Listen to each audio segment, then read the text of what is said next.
Let's cut right to the chase. Creative people are pretty nuts, and I know this because I'm one of them. If you're like me, you wonder, how do people get over the issues we face? That's what this show is all about. Think of each episode as a warm bath for the soul.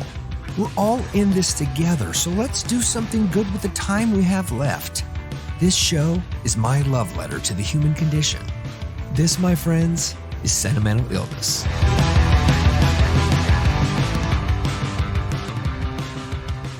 Normally, I have an incredible monologue that I can't wait to dump on you, but today I don't have that because it's Friday night and I am here with two amazing guys from an amazing band from Salt Lake City, somebody that I sort of accidentally discovered because the algorithm can be very kind sometimes. And this band, Acacia Ridge, I think I'm saying it right. They'll tell me, I'm sure. They'll remind me. Incredible stuff. And I'm not going to describe them. And here's why. Because every time I say something about music, genres, subgenres, it's metalcore, it's this, it's that, it's post-metal, it's heavy metal, it's hard rock, it's funk, it's fusion, it's whatever. The reality is music nowadays is all fusion. There really is no such thing as subgenres. They're all melting pots of genres, which of course create a subgenre, but that's only for the guy that needs to have a way to identify a band to compare it to another band he heard once before, right? So why would I want to do that? Acacia Ridge sounds like Acacia Ridge. I'll let the guys discuss more, but I think they're pretty fantastic. So instead of standing here and pretending I have something else to say, and you can hear me laugh, you can hear the gurgle in my voice, it's awful. Post pneumonia, a little roughage going on. Wanted to bring the band on, so we're going to do it right now, and you'll have to excuse me because I got two of them, so here we go. All right. Coming in all the way hot from Salt Lake City, I got my boys Christian and Anson from Acacia Ridge, and I am so happy you are here when we're finally making it happen, guys. So thanks for coming. Thanks for having us, man. Yeah, I am so stoked. You know, normally this show is kind of a cross between, I don't know, a really bad version of a podcast of, say, The Tonight Show and my own sort of silly, goofy, self-serving, narcissistic, whatever the heck it is. But today, it's all about you. So don't get me wrong. I'm stoked that you guys are here. Thanks so much for being here, man. Really, I mean it so much. Thank you, Rob. When you're in Utah, and I'm not talking about the stereotypes of Utah. I'm not talking about the faith-based focus of Utah, etc. You know, Promised Land, LDS, etc. I'm not talking about that. What I am getting at is the idea of being separated from so much of the country in the sense of the sociological, the assumptions that Utah is sort of a standalone, right? And again, I mean this with kindness. I love Utah. I think it's an incredible state. It's gorgeous. Everybody I know there, anytime I've gone through the state, it's always been a wonderful experience, but it always feels isolated. Like I go to Utah to mountain bike, or I go to Salt Lake City to visit some friends. I've always felt that Utah in general is just sort of its own place. And I've actually never talked to a band from Salt Lake City. I've never talked to a band from the state. I have no idea what it feels like to operate there. So if I could be so bold to start this way with you is what's it like growing up there first? And secondly, what's it like to start a band and to try to break out there when you're so far away from the media circuses of New York, Los Angeles? Yeah, that's a great question. Overwhelmingly, I think you captured the essence of it, is that it is just kind of out here. And when we were planning our first tour, like there are no cities in immediate proximity that you can just we'll like be there the next day. It's like, no, we're going to drive 8 hours to a city in the middle of Utah, and then another 8 hours to Denver. And then everything's very far apart. But Utah has a lot of a lot of hidden gems. Like the music scene is a lot better than I think most people would know, and there are a lot of incredibly talented bands that that we get to work with and play with, just right down the street, and people that it seems like you wouldn't find this many talented artists in a city, in the middle of nowhere in the deserts of Utah, right? Right. That was something that our manager we had was telling us a lot. Was he started working with one artist in Utah, and then that led to 3 artists in Utah, and he had absolutely no idea, being an LA guy, that there were people like this out here, right, experiencing it. Right. It's almost like you're stranded on an island, and there's so much talent, and nobody understands it exists. It's almost like there's a veil that's hanging around the state, and that's not a good thing, But I do love that you guys are breaking out from that. It's the same experience I've had with a few bands from Denver that, again, coming from markets that are sort of secondary, smaller marketplaces, but then have this rich tapestry of art and history and creativity coming from it. It's just like, it's about time these incredible places have breakouts, because, well, bands like you deserve it, and that's why you're here today, Oh, totally appreciate it. Anson, did I cover everything? Or yeah, Anson. No, you're good. I think that Christian's knowing all the questions. Yeah, there's a really good community here in Salt Lake City, Utah, for musicians, and like Flip, for example, runs he produces our music at a studio in Bountiful, and he also has a lot of good connections through the music scene. And it seems like everybody's eager and excited, and with the influx of people coming to Utah too, I think the scene is growing more.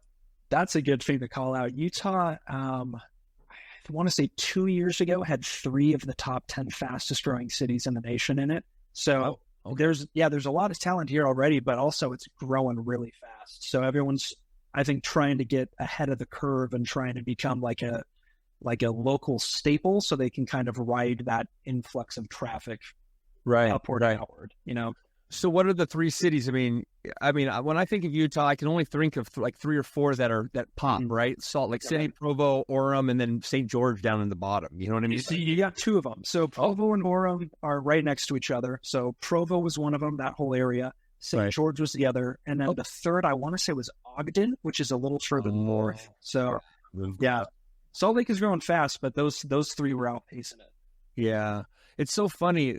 I'm going to totally reveal what an idiot I am, but my initial experience with Utah was the Osmonds, right? That was everything I knew, everything I learned about Utah was what the Osmonds told me in 1974. And they were probably the first group to break out of the bubble and to receive national and international acclaim. So that's probably exactly where your mind should go. Yes. And I will tell my listeners, I will tell your listeners, I will tell you personally, that if you've never, and I'm not talking about the cheesy stuff, if you want to have a completely bonkers experience, put on 1975's Brainstorm. Okay. This is an album that had no hits. Nice. But it has a song on there that Wayne sang the lead on, Wayne and Merrill actually, and it's called Gotta Get Love. And I have 2 copies of this album, one sealed that's never been opened since 1975, and one very well-worn copy that I used to play drums along to. And that record, it's not that it's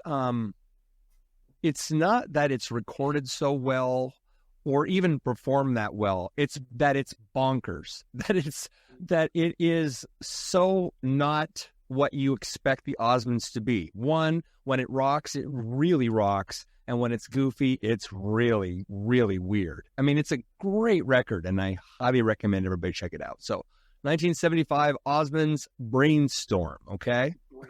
I'm going to go out on a limb. Was that the album that Crazy Horses was on? No, that's that album came out previously. I want to say that came out the previous record, 74, 73. And I would have never heard this record had it not been for my cousin, who was absolutely bonker for the Osmonds for all the wrong reasons, right? She was a young lady, and she liked those young men.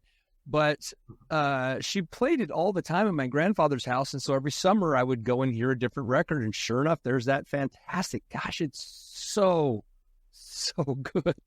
And a few of the songs are on YouTube. So Gotta Get Love is on there. You can definitely check it out. Cool. Yeah, I remember the first time I heard, I think it was my dad showed me Crazy Horses. Like my idea of the Osmonds was not that. And the guitar comes in and it's totally like a rock sound. Yes. And then he has this goofy dance that he does to. Yeah. Yeah. I got the sense the Osmonds was like, there's some more interesting content there than I was expecting. Okay. I'll have to give that one a dive. Yeah. I mean, they were a genuinely talented rock band that had production and management and parents that really wanted them to stick to the saccharine and the sweet, right? So here they were growing up musically and trying new things, and they kept, in a sense, being held back by the labels and whatnot because they had to maintain this very squeaky clean, LDS, image, and that's fine. But I don't think they broke out in the way that they deserved because musically they were just sick. That record is so weird and so cool, and it's really got some great rock songs on it. So yeah, for what it's worth. Nice. Cool. Yeah, I'll have to check it out. All right. So Anson, this is your question. Okay. The one everybody asks, where did that name come from and why? Because the only thing I could find out was Acacia Ridge is a place in Australia. There you go. So the name Anson or the name Acacia Ridge or full? Well, Anson, I would assume, my brain only thinks of Happy Days, so I thought you were named after Anson Williams. There you go. Yeah, Happy Days. Is it true? No, my father's name is also Anson. Oh, so okay. Just a junior, but okay. Yeah. No, Acacia Ridge, yes.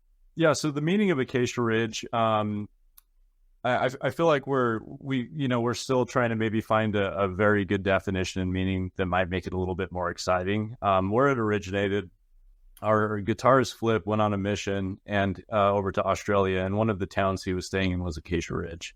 Wow, I was right. You got it. Yeah. That's awesome. I love that.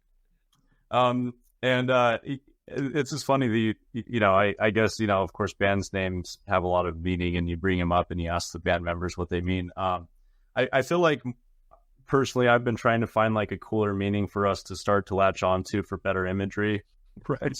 Instead of just saying it's a town from Australia.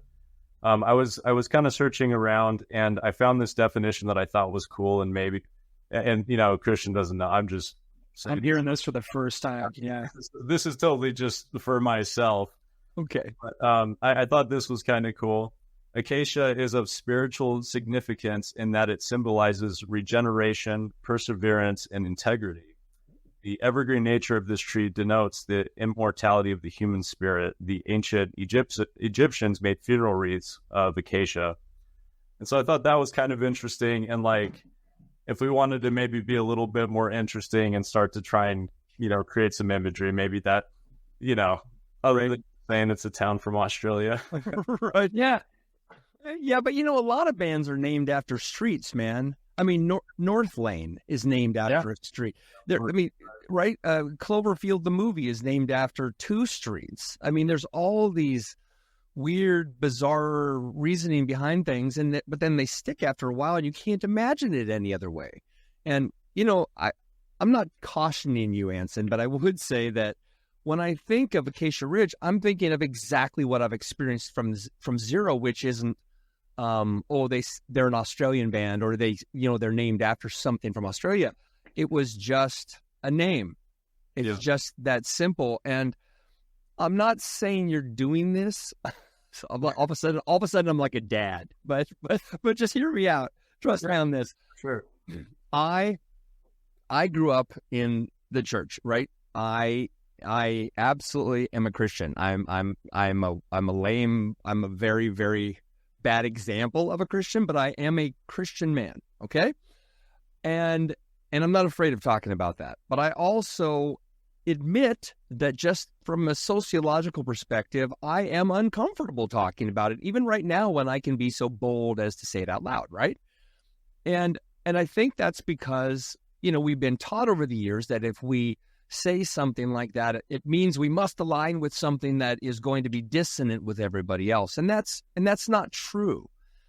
And the thing that I've found is that when I've sort of disclaimed my life or my experiences by talking or creating another story, another version of it, so it's more palatable. I'm not saying you're doing this, by the way, but it completely, all it does is emphasize the falsehood of the story versus me just saying, what do you want to know? You know what I mean? Does that make any sense? Because I'm not saying you shouldn't do it. It's a cool story to tell your fans, but it is what it is, and it's already cool enough, you know? For sure. No, and you got a great point. And yeah, like this is just something I was like thinking in my head the other day. This isn't like we're taking any progression towards it. But yeah.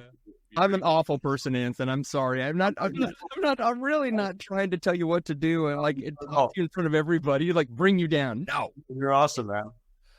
But it's just, you know, you said something. Actually, I don't know which of you said it, but you guys had mentioned this, and when I started researching you, you know, you had mentioned I want to find it here in my notes because you said something. Oh yeah, right here. You said the band is inclined to do good. That's a quote. The band is inclined to do good. I don't know who said it, but that really rang true for me. This desire to represent yourself in a truly loving and dare I say moral way. And I find that fascinating and encouraging. And I'm curious if you mind talking about that a bit, if you don't mind sharing a little about what that means to you and, you know, maybe break it down a bit for me. Are you open to that? Yeah. Go for it. Christian, you want? Yeah, no, I can run with it. Yeah. Okay. Well, I mean, I think the inclination to do good is just something that everyone has, you know, and it's I don't know, like it's kind of, it's hard to put into words sometimes, what I'm trying to say with that, but it's, you know, I think art is an extension of who the artist is as a person, or in the case of a band, the artists as people. Right. And I think that being a trait that all of us have, just wanting to be good people and to do good by us and the people we love and our fans, our art and the band as an extension is also inclined to be good and to do good. And I think whether we are writing about like a negative experience or something that tends to be on the darker end of life, right, it is done so with the intention of good coming from it. And when we talk about difficult subjects, we do that because there's something to be gained from the clarity that comes from talking about those dark subjects. Absolutely. It's why I do this show, actually, because I know I'm not necessarily good at this, but I am sincere to an absolute implosion of a fault, right? Like I care so much about having a discussion with you guys today, about talking about the things that really matter, as important as it is to promote the band and its message and its music, because I love the music so much. What I find the most fascinating is the transparency that comes from a down-to-earth conversation, which is a lot harder to have than most people understand. Like, it's not easy for you two to come on here and for me to go, so where'd you go on your mission? You know what I mean? It's a lot of personal information that doesn't necessarily need to be covered, but I find it fascinating. Yeah, and I would agree. Like it is hard to have raw conversations like that, especially being the lyricist, the one that has to write what it is we're saying, and then the one that has to sing it to the audience. For the longest time, that was impossible for me to talk about. I mean, you'd have people after shows or coworkers or family going, "Oh yeah, what's this song about?" And I used to never want to get into it just because it kind of feels like opening up the floodgates to criticism, you know, right?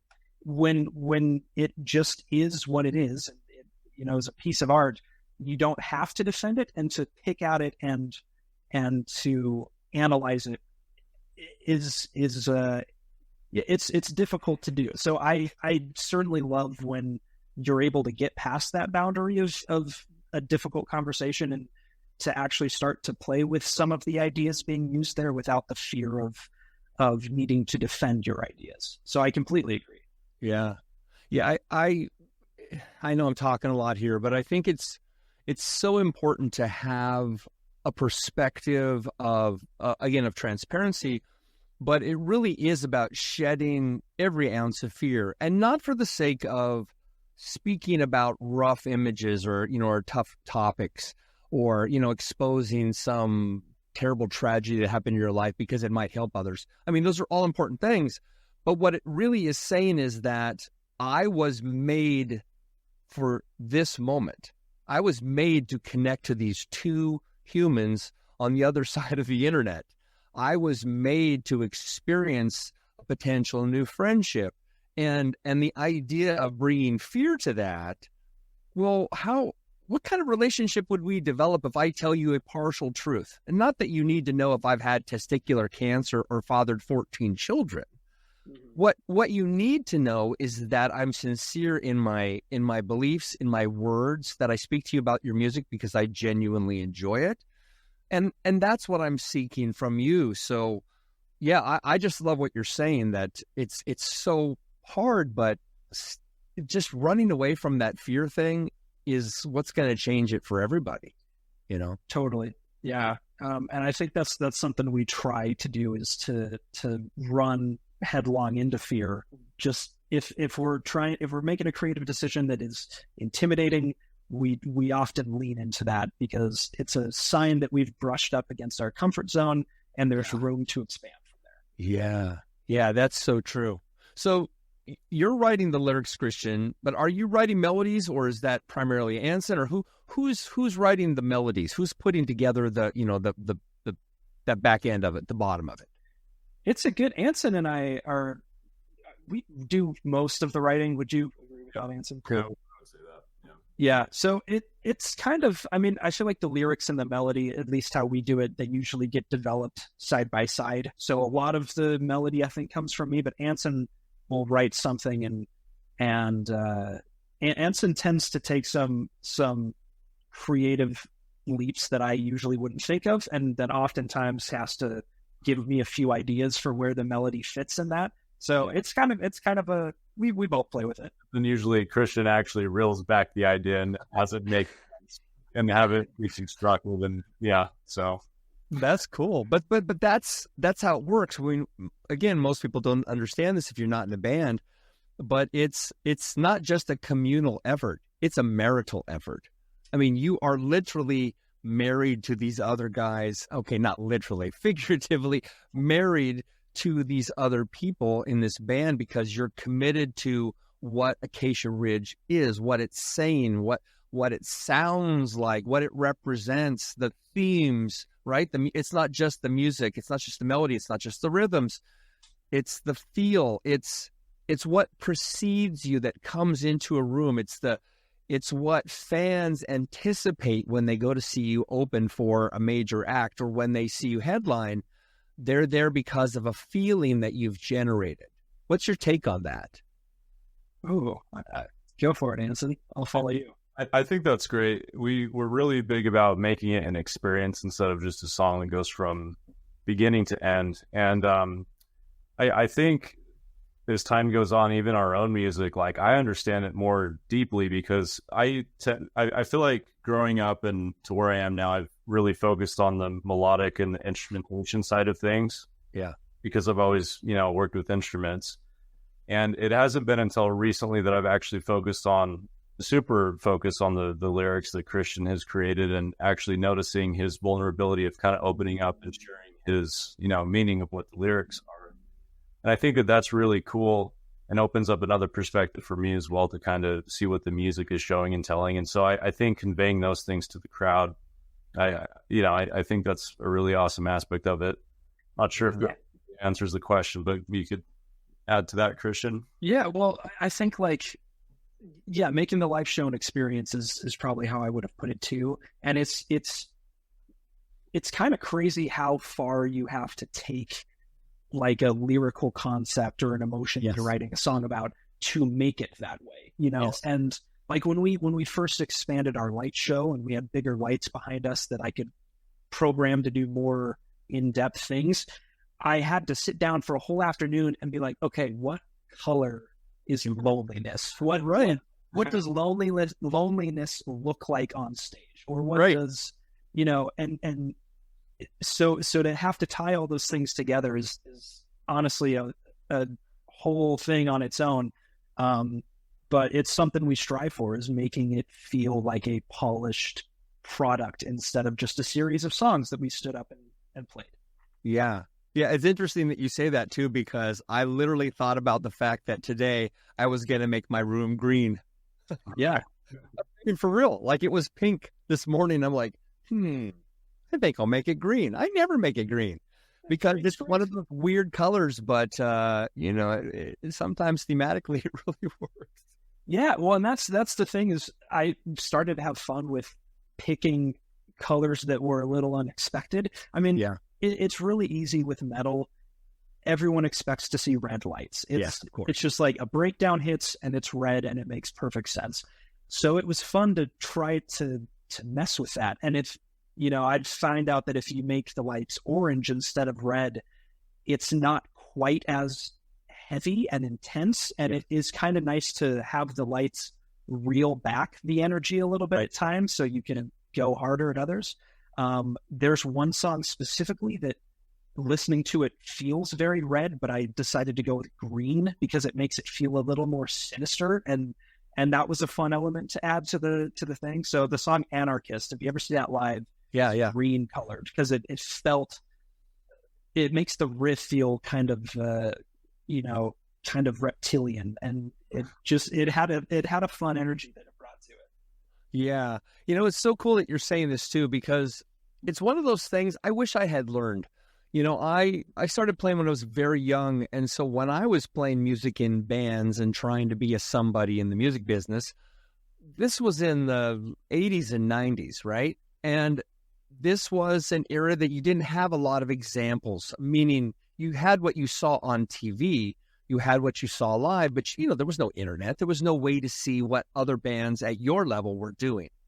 And what I've found is modern music is a lot like the 4-minute mile. It's like you needed that one guy to do it, to break the 4-minute mile. And then all of a sudden everybody's running a 4-minute mile. Does that make sense? Totally. Yeah. And I had somebody say to me years ago, there was this band here in Seattle that lasted for 1 year, but that one glorious year was incredible. They were called KUMA, KUMA. And they were an electronica band, and their whole thing was a look, right? The look of the 4 people on the stage, the lights, the music was absolutely secondary. It was about the experience. And I was talking to the guitar player after show, and I said, Dave, what do you think that really separates KUMA from every other Seattle-based band? Like, why do you think you took off so fast? He died, by the way, which is why the band doesn't exist anymore. But he said, tell me what you say when you go to check out a band. What do you say? You don't go to say, I'm going to go to a show and listen to a band. You say, I'm going to go see a band.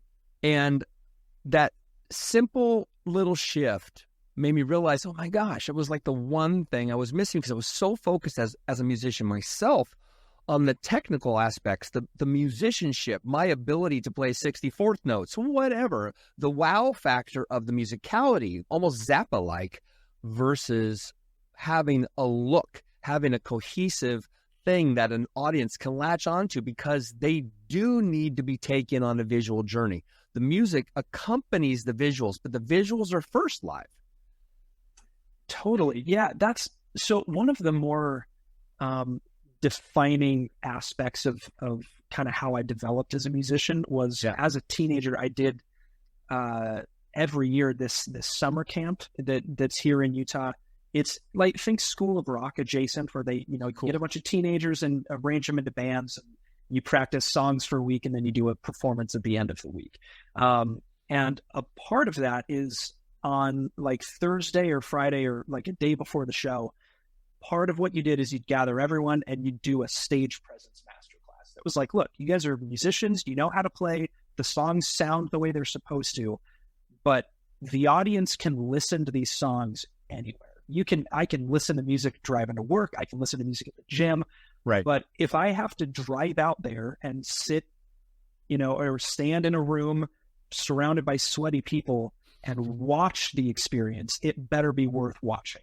You have to make it a show and not just a performance. Yeah. That's so true. So true. When you think about what you were made to do, like your purpose, your passion, your drive, are you doing that? Were you born for this, or did this sort of come into your life through the side door and then you realized, wow, I'm really good at this and I love this? What's your take? That's great. Yeah, in a way, I almost feel like music is spiritual for me. It has a lot of connection with my mother, who passed away when I was 14. Like it has a lot of meaning for me because I was around music a lot. And I think that I've always grown up around music, and my father's a barber, and he was always playing music and introduced me to, everything that, just a lot of old, music. And I would say that my purpose is to create music and enjoy it and experience it in a way, as far as, yeah. I'm sorry. I wasn't talking over you. I'm sorry. No, I was just saying that's awesome. I mean, so are you saying that you're here basically just to enjoy it and to take it in, or do you feel that there's a weight on you to give back, meaning to giving back to other people? Do you feel that there's you've been tasked to do something? In a way, yeah. Like, especially with our band, I feel like I have a duty to try and make the coolest music just to send it Christian's way. Like, it's just such a nerdy passion. It's like I'm with the Bach and Beethoven of my time, and I really do believe that the people in our band are brilliant. I'm not just saying that because I'm biased to Acacia Ridge, but like, I think we're about a group of kick-ass musicians, and I feel like this is an opportunity that not a lot of people get to have, especially with the connection between the four of us. And I feel like it's internally kind of like a purpose in my head. Like, I have to achieve just creating music with them. It's pretty nerdy, but it's important to me, No, it's important. I mean, we're made to be connected, right? Like, nobody's made to be a hermit. Nobody's meant to go off and live in a cave somewhere, as much as it might be appealing to buy a tiny home and go live in the mountains somewhere by yourself because maybe you're tired of other people or, the interactions with workspaces or whatever. We're made to connect. We're made to be together. So that idea is a beautiful one. I mean, it matters. It matters so much. So from a storytelling point of view, my show, there's a reason it's called Sentimental Illness, right? It's a play on words, but it really is about the artist's journey, the artist's dilemma, right? That was the first word that came into my mind when I built this show, this idea that there's something weird about us. There is. Yeah. And the faster we embrace it, in a sense, the easier it is for us to then really step into the best version of ourselves, the music we play, the way we interact with others, the desire to feed into the lives of others. But that also means that we're opening ourselves up to, again, that transparency word is coming out, this idea that we are laying ourselves bare for our band and our audience. Mm. And again, it's not a mental health thing or mental illness thing, but it is saying that, where's your brain in all of this? Do you think like, okay, I'm writing these pieces of material because I want to connect with somebody, or is it more about getting your demons out? You mentioned darker themes, etc. What's your reason for writing lyrics, if that makes sense? That is a really good question. I think there is some compulsion behind it where, like, if I didn't get all this out, I'd have no idea what would happen to me. It feels like I have no choice but to get what's in my head out there in a way that is accurate to how it feels. But also at the same time, I think I'm driven by a desire to be understood, as I think a lot of people are. And I think this is the way that I specifically I happen to be good at. There's a lot of different ways to get people to understand you and to get people to hear you. And this happens to be the one that I seem to do well at. So it's partially, yeah, I mean, I think there's a lot of reasons, but it certainly feels like most of it is just because I feel like I don't have any better way to express myself, That's fair. And maybe that's mental illness, maybe that's not given, who knows, but that is either the gift or the burden that I have been chosen to bear, Yeah. Well, I mean, I wouldn't call it mental illness, but I would say that it's a beautiful thing. Again, to go back to what I said and what you said, to combine them is to say that, yeah, maybe it's a burden, but it's a good burden to have. I mean, you're saying something that matters. And this is coming from a guy, me, who really doesn't listen to lyrics. I really don't. I'm a drummer, man. I mean, it's just, I'm caught up. The first thing I always hear is rhythms, right? I'm looking for rhythms that might be somewhat moderately complex because I like that as a drummer, but I also want something that grooves, that bounces. But when that lyrical content fits right in the middle and sits there in that sweet spot, it's pretty undeniable. So what you're saying matters, I guess, is what I'm trying to say.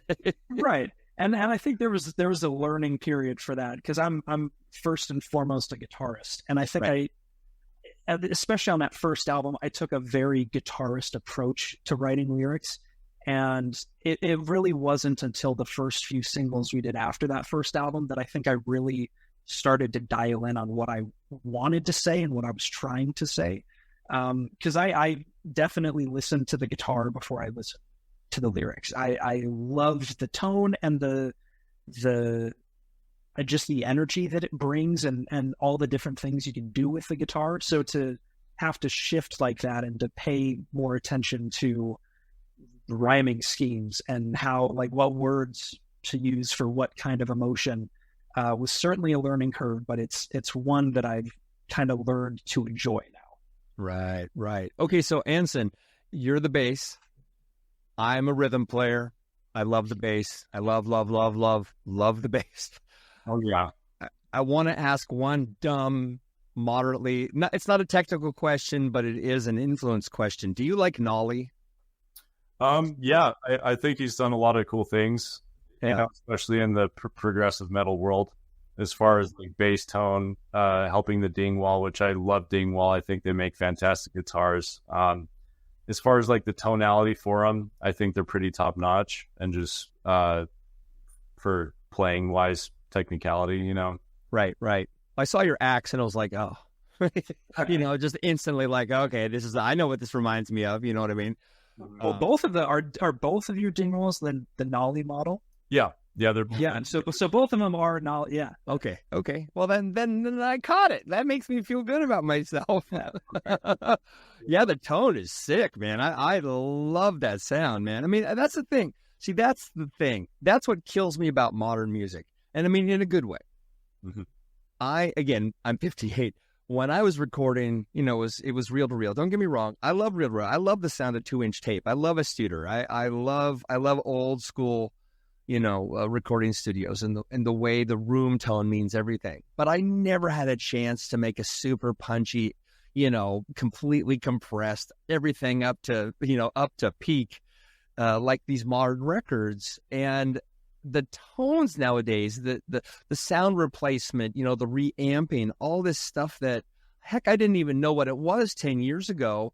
I mean, that's the standard now, but there's no question here. I just love the monstrous volume and compression in modern music, and I'm probably in the minority, but I think it's fantastic. I love just the bam, just full on 1,000%. There's no such thing as a wave anymore in an audio file. It's just blue all the way to the top and bottom.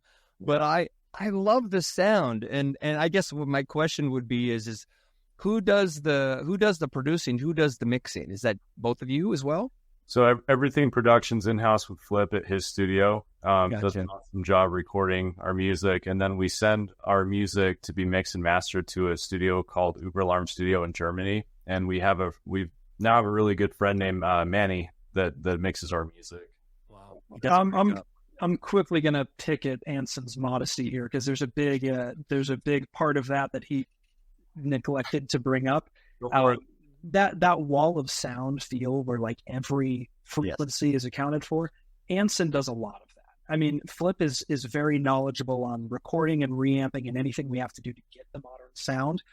But you know, I'll bring like a really cool riff to the group, and Anson is always the first one to point out, like, all right, it's cool, it's just a guitar part though. We need synths in there to make a soundscape that makes it what it is. Thickens it. Yeah. Yeah, and Anson's the creative mind behind almost all of that for Acacia Ridge. So okay. I'm making sure he gets the credit he deserves there. That's a big part of the production. What I find fascinating about your mixes, nerd alert, is that you can hear everything in there. Yes, it's super punchy, and there's so much aggression in the mix. They're very, very front heavy, forceful mixes, but you can still hear everything. There's still spatial. I don't know what even the word I'm looking for, but there's spatiality in it. If you listen, I'm a big headphone guy. You can hear the music moving around in a gelatin inside of your head, and it's fantastic. So I just wanted to applaud you guys and say, whoever's doing your stuff is killing it, because it's magic, man. Yeah. Thank you. Yeah. And then, that's probably the artist in us that, like, we put a lot of time into those songs. We want you to hear every little detail that we do it. Our vocal harmonies, for example, get compared to 80s a lot, just because we like them louder in the mix, because we think they're cool. And, you know, it's certainly the more modern thing to do is to have them kind of sit with the rest of it, but we like showing it off because it's a fun detail. So thank you for noticing. We care a lot about that. Yeah, well, I do notice that, and that was the other comment I was going to make, which is I'm a huge, I grew up on Queen, right? I mean, that was everything back then. Nobody had ever done that before. Nobody had layered vocal after vocal after vocal. So for me to hear bands, Queen, Styx, you name it, that 70s era stuff when bands were layering at least 4 to 5 harmonies, it wasn't just a part of the sound. It kind of was the sound. And yeah, what I found another appealing part of your music was that there is so much melodic going on with so much rhythmic. It's just absolute assault. So for anybody who's still wondering why I have the band on today, it's because they're freaking badass. They're so good. Thank you. You had mentioned something about releasing a single on the 3rd, and today's the 4th. And I was looking on your page today, and I didn't see anything. So I might have missed something, and if I did, I apologize. But can you tell us when the latest material is coming out? That was my fault. I actually thought it was coming out yesterday as well. It's actually I was going to say that came up in the band group chat like yesterday. Where Anson was like, "Wasn't there a single coming out today?" Okay. No, it is. Go for it, Anson. It is coming out. Let me look up the date. It's next Thursday. It's next week. Yes. Yeah. Okay. Well, today's the 4th, so that would make it the 10th. That would make it the 10th. All right. Right. So next single, this one's the penultimate single of the album. Okay. So there's one last single coming out after that, and then the whole thing's dropping after that. Nice. And kudos to you for the 50-cent word, penultimate. Very, very good choice. It's not quite myriad or pulchritude, but it's close. Good. That's good.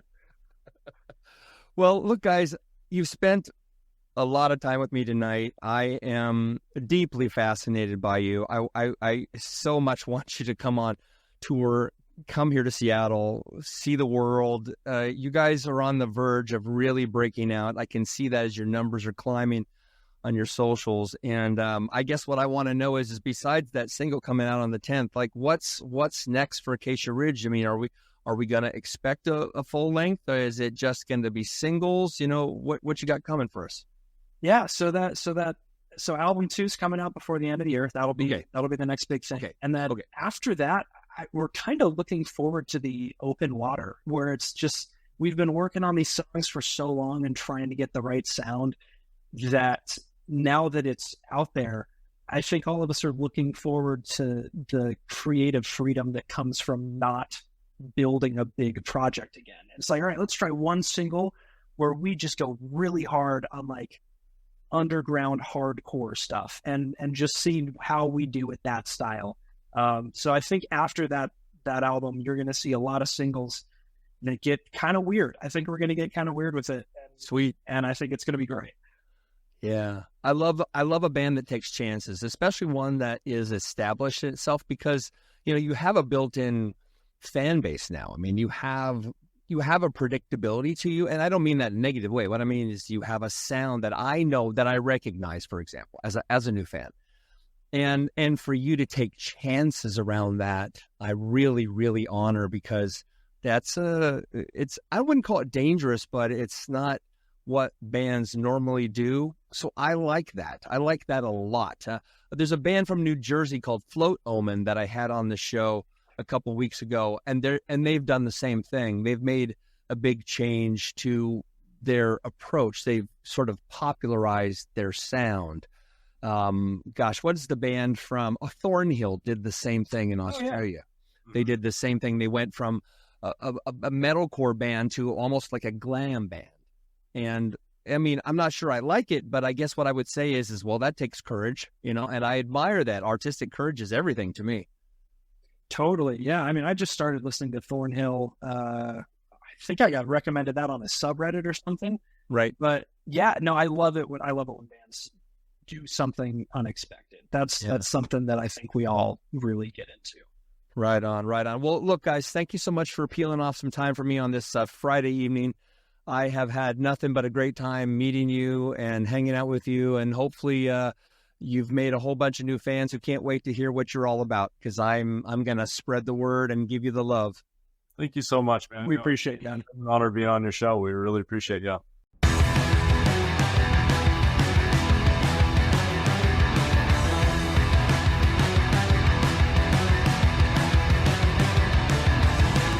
You've been listening to Sentimental Illness with Rob Leland. Our theme song, Machine, has been graciously provided by Harris Heller. Don't forget to subscribe to the show wherever you get your podcast media. You can directly support the show on Patreon as well, where you can find us at patreon.com/This is Sentimental Illness. It also helps us a lot if you rate the show online. So jump out there and give us 5 stars. And lastly, always remember, your mind will overthink everything, but your heart can never love enough. See you soon.